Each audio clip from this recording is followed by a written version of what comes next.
Cinema piracy పైన cyber crime పోలీసులు case నమోదు చేసి దాదాపు 5 నెలల నుంచి కూడా ఇన్వెస్టిగేషన్ చేసి గతంలో కొంతమందిని అరెస్ట్ చేసి రిమాండ్ తరలించారు. అయితే ఈ కేసులో ఐబొమ్మకు సంబంధించిన కీలక నిందితుడు ఇమ్మిడి రవిని అరెస్ట్ చేసి రిమాండ్‌కి తరలించారు. ఈ కేసుకు సంబంధించి మొదటి నుంచి కూడా దగ్గరుండి ఫాలో చేస్తూ పోలీసులకు సవాల్ విసిరిన తర్వాత చాలా సీరియస్‌గా తీసుకొని అతన్ని అరెస్ట్ చేయడం జరిగింది. ప్రస్తుతం మనతో పాటు హైదరాబాద్ సైబర్ క్రైమ్ డీసీపీ కవిత ఉన్నారు. ఒకసారి మాట్లాడదాం. మేడం, అసలు రవిని ఎలా పట్టుకున్నారు? అతను ఎక్కడి నుండి ఇదంతా కూడా ఆపరేటింగ్ చేశారు? మనకి బేసికల్‌గా యాంటీ పైరసీ సెల్ వాళ్ళు ఆగస్ట్ 30th రోజు కంప్లెయింట్ ఇచ్చారండి. మనం ఈ పైరసీ కేసు డిటెక్ట్ చేసి ప్రెస్ మీట్ పెట్టిన తర్వాత 29th ఆగస్టు 30th రోజు వచ్చి ఈ పైరసీ సైట్సే కాకుండా ఐబొమ్మ అని, బప్పం టీవీ అని ఇట్లా డిఫరెంట్ వెబ్‌సైట్స్‌లో కూడా పైరేటెడ్ కంటెంట్ పోస్ట్ చేస్తున్నారు. దీని మీద యాక్షన్ తీసుకోమని అక్యూజ్డ్ ఎవరైతే ఉన్నారో వాళ్ళని కూడా రిమాండ్ చేయమని చెప్పేసి వాళ్ళు కంప్లెయింట్ ఇచ్చారు. దాని మీద మనం కేసు బుక్ చేసి ఇన్వెస్టిగేట్ చేయడం జరిగింది. దానిలో ఆ వెబ్‌సైట్స్‌కి సంబంధించి మొత్తము మనం అనలైజ్ చేస్తే మోర్ దాన్ 65 వెబ్‌సైట్స్ ఉన్నాయన్నమాట. ఒక వెబ్‌సైట్ డౌన్ అయితే ఇంకో వెబ్‌సైట్ అప్ చేయడం, ఇట్లా మిర్రర్ వెబ్‌సైట్స్ క్రియేట్ చేయడం, ఇట్లా డిఫరెంట్ వెబ్‌సైట్స్ ద్వారా తెలుగు గానీ, సౌత్ ఇండియన్ మూవీస్‌లో ఉన్న కంటెంట్ అంతా కూడా కొత్తగా రిలీజ్ అయిన మూవీని టెలిగ్రామ్ ఛానల్స్ ద్వారా, తర్వాత ఓటీటీ కంటెంట్‌ని కూడా థర్డ్ పార్టీ సాఫ్ట్‌వేర్స్ ద్వారా ఇతను తీసుకొని దాన్ని ఇమ్మీడియేట్‌గా అప్‌లోడ్ చేయడము. చాలా పాపులర్ అనమాట ఈ వెబ్‌సైట్స్ ఏవైతే ఉన్నాయో. ఈ కంటెంట్‌కున్న క్వాలిటీని బట్టి అందరిలోకి రీచ్ అయిపోయింది ఇది. సో, ప్రజలందరూ కూడా ఈ ఇవి చూడడానికి బాగా అలవాటు పడిపోయారు. దీనివల్ల ఇండస్ట్రీకి చాలా లాస్ అవుతుందని వాళ్ళు ఇచ్చిన దాని మీద మనం ఇన్వెస్టిగేషన్ చేశామండి. చేసినప్పుడు ఆ వెబ్‌సైట్స్ మొత్తం అంతా టెక్నికల్‌గా అనలైజ్ చేసి మా టీమ్ అంతా కూడా డే అండ్ నైట్ ఎవరైతే రిజిస్ట్రీ ఉన్నారో, తర్వాత నోడల్ ఎవరున్నారో, ఆ వెబ్‌సైట్ హోస్టింగ్ ఏజెన్సీ ఎవరున్నారో, తర్వాత పేమెంట్ ఎవరి ద్వారా జరిగిందో ఇవన్నీ కూడా అనాలిసిస్ చేయడం జరిగింది. బేసికల్‌గా ఆ వెబ్‌సైట్‌లో ట్రాఫిక్ ఎలా జనరేట్ అవుతుంది, ఎన్ని హిట్స్ వస్తున్నాయి, దానిలో ఆ వెబ్‌సైట్ యాడ్స్ ఎక్కడి నుంచి పోస్ట్ అవుతున్నాయి, ఆ యాడ్స్ పోస్ట్ చేసే ఏజెన్సీ ఏదన్నా ఉందా, ఇలా డిఫరెంట్ యాంగిల్స్‌లో మేము ఇన్వెస్టిగేషన్ అనేది చేయడం జరిగింది. ఇవన్నీ చేసి అంతా కూడా కన్సాలిడేట్ చేసినప్పుడు మనకి ఈఆర్ ఇన్ఫోటెక్ అనే కంపెనీ అనేది రెస్పాన్సిబుల్ అనేది మనము అనలైజ్ చేయడం జరిగింది. దీని వెనక ఎవరున్నారని చూస్తే మనకి ఇమండి రవి అనే అతను వెలుగులోకొచ్చాడు. సో, ఇతని యొక్క bank accounts, transactions, pan cards అన్నీ కూడా ఇన్వెస్టిగేషన్‌లో వెరిఫై చేశాము. చేసినప్పుడు ఫేక్ ఐడీస్ తోటి, అంటే ఇతని పిక్చరు వేరే అతని పేరుతోటి కొన్ని డ్రైవింగ్ లైసెన్స్‌లు, పాన్ కార్డ్స్ తీసుకోవడము, అకౌంట్స్ ఓపెన్ చేయడము, అకౌంట్స్ ట్రాన్సాక్షన్స్ చూస్తే క్రోర్స్‌లో ఉందన్నమాట. సో, పర్ మంత్ కూడా 10-15 లాక్స్ అమౌంట్ ఇతని అకౌంట్స్‌లో క్రెడిట్ కావడము, ఇతని ట్రావెల్ హిస్టరీ చూస్తే 2 మంత్స్‌కి యూరోప్‌లో డిఫరెంట్ కంట్రీస్‌కి తిరగడము, ఇవన్నీ కూడా ఐడెంటిఫై చేసి ఇతనే మెయిన్ అక్యూజ్డ్ ఉంటాడు అనేది మేము కన్క్లూజన్‌కి రావడం జరిగింది. ఎందుకంటే ఇతని కన్నా ముందు మేము ఇంకా ఇద్దరిని తీసుకొచ్చాం. యాక్చువల్‌గా వెబ్‌సైట్ క్రియేట్ చేసినటువంటి డీటెయిల్స్ ఆధారంగా ఇద్దరిని పట్టుకొచ్చి వాళ్ళని కూడా రిమాండ్ చేయడం జరిగింది. అయితే వాళ్ళకింత కీ రోలు మాకు కనపడలేదు. సో, మెయిన్ అక్యూజ్డ్ ఎవరు అనే దాని మీద చేసినప్పుడు ఇతను మనకి దొరికాడు ఫైనల్‌గా. ఫారెన్‌లో ఉన్నాడు ఇతను, ఇక్కడ లేడు అనే దాని మీద మనము ఎల్ఓసీ పెట్టాలి అని అనుకుంటున్న సమయంలోనే అదే రోజు ఇక్కడ ల్యాండ్ అవ్వడం జరిగింది ఫ్రాన్స్ నుంచి. సో, అతన్ని అప్రహెండ్ చేసి తీసుకొచ్చి మనం రిమాండ్ చేయడం జరిగింది. ఇప్పుడు ఐబొమ్మలో కింగ్ పిన్ అరెస్ట్ చేశారు. అసలు పైరసీ ఆగుతుందా? ఇంకా ముప్పు పొంచి ఉందా మేడం దీనికి సంబంధించి? పైరసీ ముప్పు ప్రజలు చూస్తున్నన్ని రోజులు, ఇల్లీగల్ మనీ సంపాదించాలనే ఉద్దేశాలు జనాలకున్నన్ని రోజులు కంటిన్యూ అవుతుందండి. ఆ పైరసీని స్టాప్ చేయలేం. దొంగతనాలు ఎలాగా రెగ్యులర్‌గా జరుగుతాయో ఇది కూడా డిజిటల్ థెఫ్టే. పైరసీ ఈజ్ నథింగ్ బట్ ఇది కూడా ఒక వన్ వే ఆఫ్ థెఫ్టే కదా! కంటెంట్ వాళ్ళది కాదు. వాళ్ళు దాన్ని ఎన్‌కాష్ చేసుకుంటున్నారు. సో, ఇల్లీగల్ మీన్స్‌లో దాన్ని సోర్స్ చేసుకొని దాన్ని అప్‌లోడ్ చేస్తున్నారు. సో, ప్రజల్లో మార్పు రానంత వరకు, ఇట్లా ఫ్రాడ్యులెంట్ మనీ సంపాదించాలనే దురాశ చావనంత వరకు కూడా ఇది కంటిన్యూ అవుతుంది.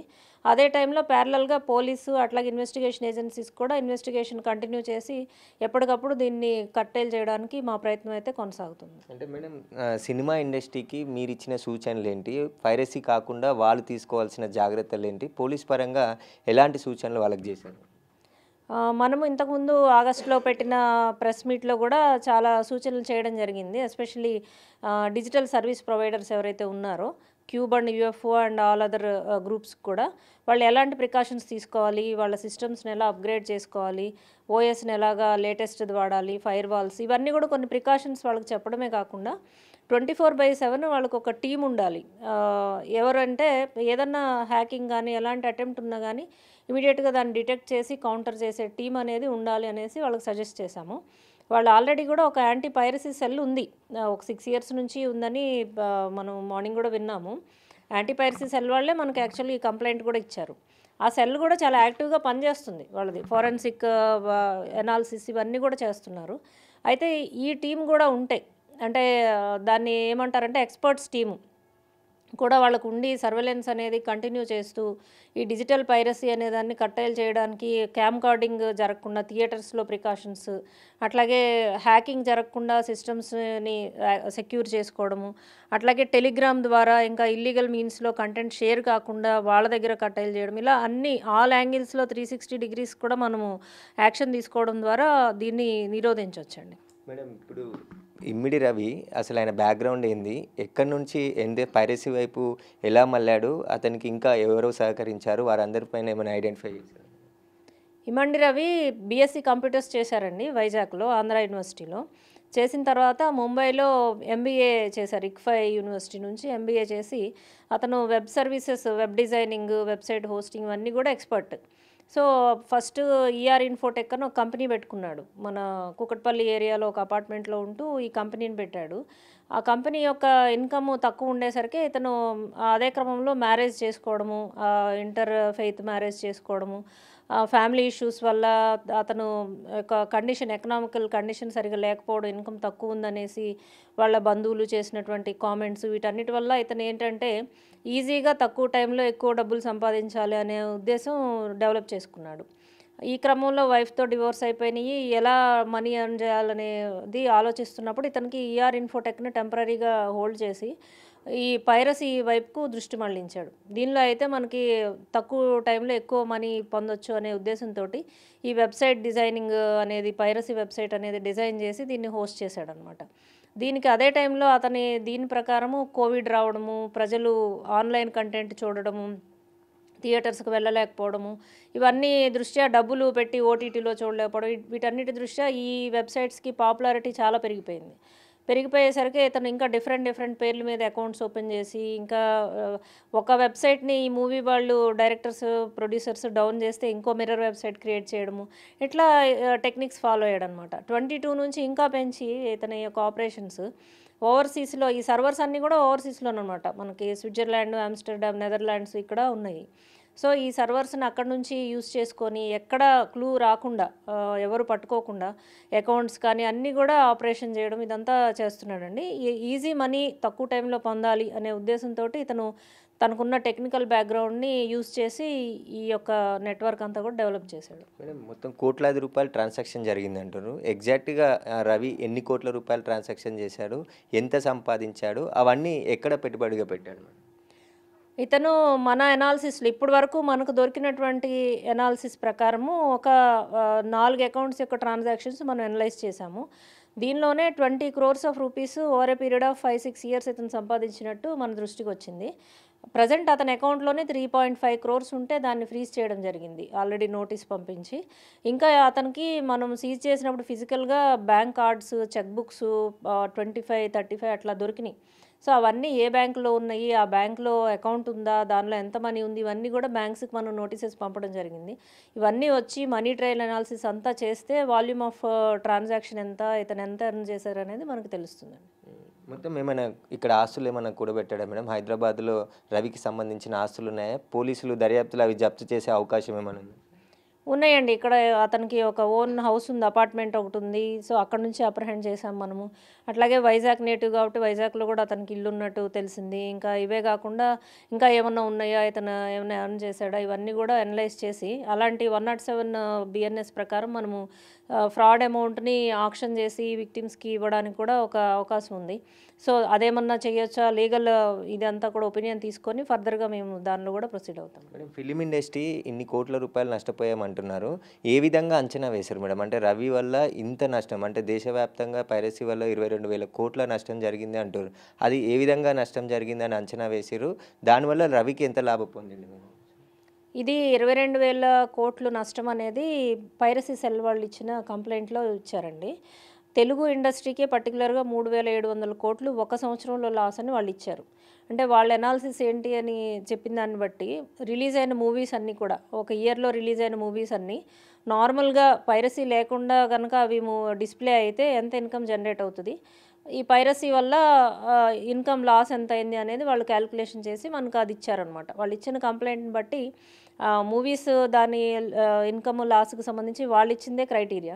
సో, ఆ డేటాను బట్టి ఇంత లాస్ అయిందనేది మనం చెప్తున్నామనమాట. మేడం ఇప్పుడు పైరసీకి సంబంధించి పోలీసులకే సవాల్ విసిరారు. అసలు ఐబొమ్మని పట్టుకోలేరు, దమ్ముంటే పట్టుకోండి అని చెప్పేసి కూడా గతంలో ఉన్న సిపికి మెసేజ్ స్వయంగా పెట్టడం జరిగింది. ఆ తర్వాత మీరు చాలా వర్క్ చేసి దగ్గరుండి ఈ కేసులో అరెస్ట్ చేసి ఏ కీ రోల్ ఏంటిది మేడం అసలు ఇందులో?